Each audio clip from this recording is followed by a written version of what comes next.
One of the keys is remember where you came from, keep that shit in the front of your mind, and when shit goes bad and it goes sideways, a lot of shit does, you're getting booed out of the fucking building, or you're coming through this injury, or people are writing you off, oh, you guys ain't gonna fucking make it, any of that shit.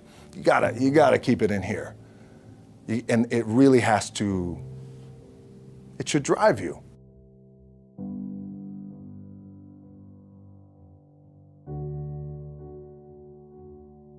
This idea and this notion that you could be anything you want, and you can accomplish anything you want, right? We hear that. You've heard that from the time you were little boys. You hear that now. You're already incredibly accomplished. You can win an NBA championship, MVP of the league. You could become president. You could become governor. You could be in entertainment. You could do Charles, and you could do Shaq. You could do that. You could do whatever you want to do. You guys know that. The thing that has worked for me is to remember the hard times. So, and I'm sure you guys all have your processes, and again, I'm gonna tell you what's worked for me. So before a big movie comes out, before, back in the days when I was wrestling with WWE, a WrestleMania match, anything big that would happen, I would always take a moment and I'd just remind myself, all right, I was evicted when I was 14. We were kicked off the island. We couldn't live in Hawaii. Had no place to live. A lot of shit happened then when I moved to Nashville. I was arrested multiple times by the time I was 16 years old. I gotta remember that. If I were playing on this team, which my skills are, what's that term? Oh, the shits. So I never play. But before I lace up, before I get on the court, before I play in these big games, before I go to the Staples Center, where history is there, those are historic walls there at the Staples Center. I would remember that, and it allows me then to be present in the moment and understand, holy shit, the stuff I have around me right now, this is the shit that I dreamed of when I was a kid. I am here. I played for University of Miami, played for great teams. Warren Sapp, Ray Lewis, they were my teammates. They were balling. Warren Sapp was playing tight end that time. I was starting defensive tackle. Yeah. They moved him over to D-line. And he looked at me, he's like, yo, dude, I'm gonna take your spot. I said, you ain't taking my fucking spot. He said, I'm gonna take your spot. I said, no, you ain't. We battled, and he took my spot.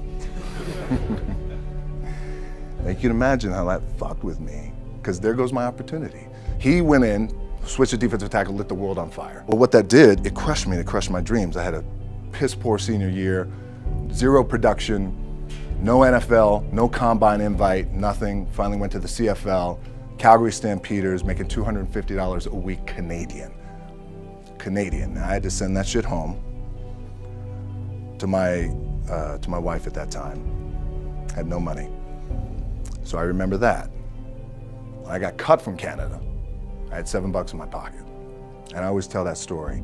So now my production company is $7, advertising agency is $7, everything is $7. So I always remember that. What helps me is to keep the hard times in the front of my mind, because it allows me to go into these big moments that I've worked my ass off, and you guys have worked your ass off. It allows me to go into these big moments with a different perspective. What it also does for me, and again, this is what works for me. Like, I keep my back, excuse my language, my back is up against this motherfucker every day. It's against this fucking wall. Excuse my language, ladies in the room.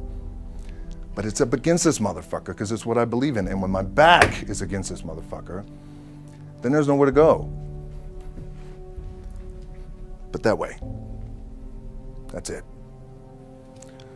So I feel like this could be something, an ideology and mindset that could help you, if you look at it that way.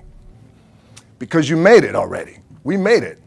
We're successful boys, and we're lucky boys to be where we're at. Oh, you guys made it. Everybody's rich in the room.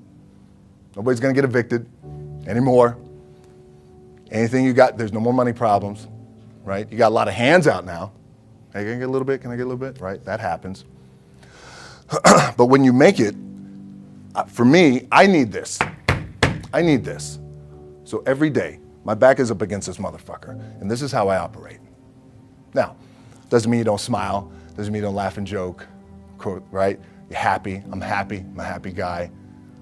But when it comes to business and when it comes to executing, it's up against this.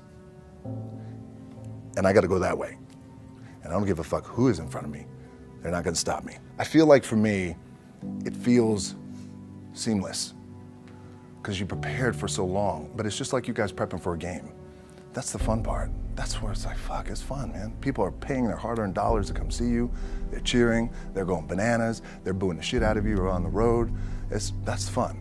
That's what you live for. I mean, that's the juice right there. The prep is where the character's made. And I just don't mean the character I play, I mean the character in here. So for me, the prep is getting with the director, getting with the producers, getting with the writers, so in essence, it's like getting with all your coaches and your different position coaches and all the meetings that you have to have, right? So that's the work you put in. The key for me was, where does it start? What's the anchor? What's the anchor? So I could have all these ambitions and you guys have all these ambitions, which is great. It's important. I'll play this role, you'll play that role. I'll execute this thing and it'll come out this summer. You guys will execute this thing during the summer, right, when it's time to really put in a lot more work. But the key with me is just always finding what the anchor is. And the fucking anchor is getting up at 4 o'clock in the morning every day before anybody else and grounding my thought process is in the no one will outwork me. No one. I love and I respect you guys. You motherfuckers won't outwork me. All starts with this. 2 hands, putting in the work. The anchor for me has always been the work in terms of the weight room training. So when I first started wrestling, I was 6 years old, rolling on the mats with my dad. My old man, a lot of you guys will know this. Yeah, Rocky Johnson. My old man was Rocky Johnson. He was the first black WWF at that time. First black WWE tag team champions with Tony Atlas back in 1983. My uncles were Wild Samoans. I come from a long line of pro wrestlers. But before the wrestling part happened, I was just in the gym putting in the work. At 6 years old, rolling around on the mats. And finally when I could touch weights at 13, that's what I was doing. But the weight part for me and the gym part has always been, has to be the anchor. Look, at the end of the day, like again, it's the kind of stuff that I talked about at top is I have to hold on to my dad in his pickup truck came down 4 o'clock in the morning, picked me up in Miami from Tampa. We lived in a little shitty apartment in Tampa. He drove down in his little pickup truck to Miami to get me when I was cut from the CFL. I was driving up I-75. I don't know if you guys are from Florida, any of you guys, if you know, I-75 is like, especially down in Florida, Alligator Alley. I'll never forget it. It's 4 o'clock in the morning. And I thought, well, fuck. I leave home like you guys left home. I'm ready to tackle the world, to get after it, achieve my dreams and goals. Fucking crushed by 22, 23 years old. Now I gotta move back in with my mom and dad. I played on great teams though. Wait a second, this is not supposed to be my future. I'm supposed to be in the NFL right now. I'm supposed to be making a lot of coin and buying my parents shit, buying me shit, taking care of my wife, but it never happened.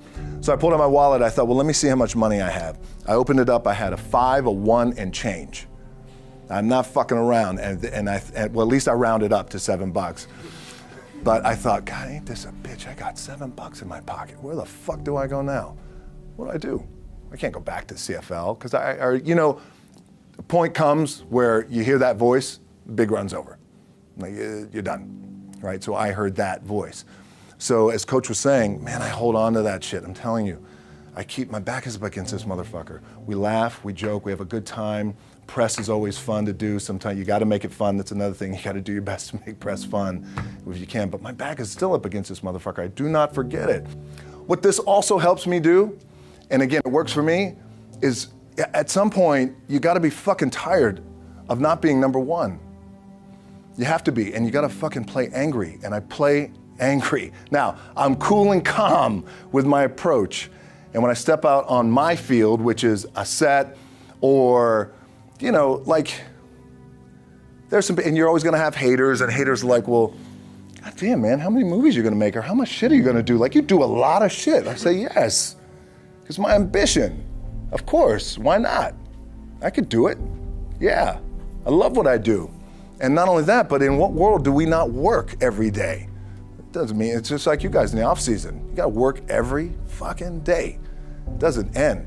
My back is up against this thing, you know, and I started to play angry, by the way, and I still play angry. My last match, Brock Lesnar, transitioned, and I realized if I had to be great at something, I wanted to be great in this world of Hollywood and movie making and producing and entertainment, I had to commit, and like you guys have to commit. Obviously, you commit to something, commit to the goal. So I quietly retired. 2 years later, I thought, what the fuck did I do with my career? Because my movies were not doing well. I was written off. I was like, it was around 2006, 2007. I was like, God damn. I left, I pulled a Jim Brown. I left when I was on top, like #1 in the wrestling business, and I left. It was a ballsy, gutsy, some call it stupid move, but I had to commit and I had to follow what was in my gut.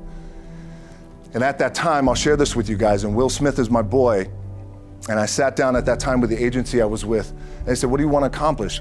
I said, I want to accomplish the world. I want the world, and I want Will Smith's career, and I said, and I mean this respectfully because I know he's here at this agency with us, I want to do it bigger and better. And they looked at me like I had 3 fucking heads, and they were like, okay. But I still stayed focused, and I still had still put in the hard work with my 2 hands, and that's it. And that's what it comes down to with you guys. One of the keys is, remember where you came from, keep that shit in the front of your mind, and when shit goes bad and it goes sideways, a lot of shit does, you're getting booed out of the fucking building, or you're coming through this injury, or people are writing you off, oh, you guys ain't gonna fucking make it, you know, any of that shit. You gotta keep it in here.